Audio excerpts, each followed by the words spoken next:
بسم الله الرحمن الرحيم يا أيها المزمل قم الليل إلا قليلا نصفه أو انقص منه قليلا أو زد عليه ورتل القرآن ترتيلا إنا سنلقي عليك قولا ثقيلا إن ناشئة الليل هي أشد وطئا وأقوم قيلا إن لك في النهار سبحا طويلا واذكر اسم ربك وتبتل إليه تبتيلا رب المشرق والمغرب لا إله إلا هو فاتخذه وكيلا واصبر على ما يقولون واهجرهم هجرا جميلا وذرني والمكذبين أولي النعمة ومهلهم قليلا إن لدينا أنكالا وجحيما وطعاما ذا غصة وعذابا أليما يوم ترجف الأرض والجبال وكانت الجبال كثيبا مهيلا إنا أرسلنا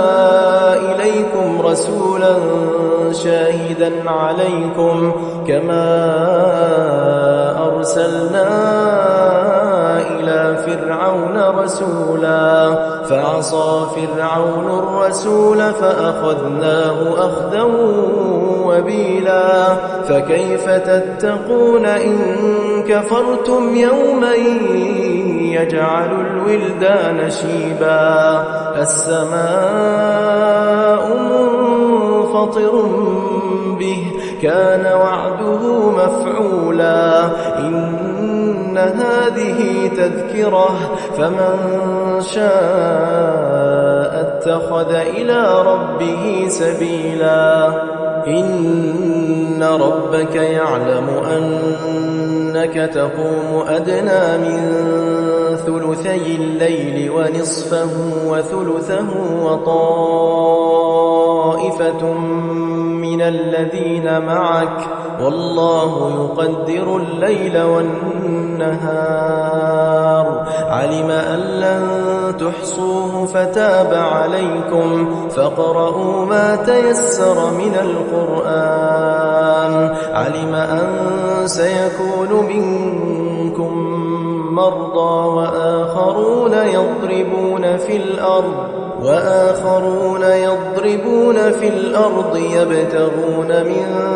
فضل الله وآخرون يقاتلون في سبيل الله فاقرؤوا ما تيسر منه وأقيموا الصلاة وآتوا الزكاة وأقرضوا الله قرضا حسنا وما تقدموا لأنفسكم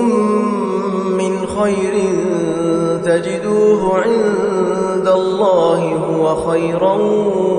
وأعظم أجرا واستغفروا الله إن الله غفور رحيم إن الله وملائكته يصلون على النبي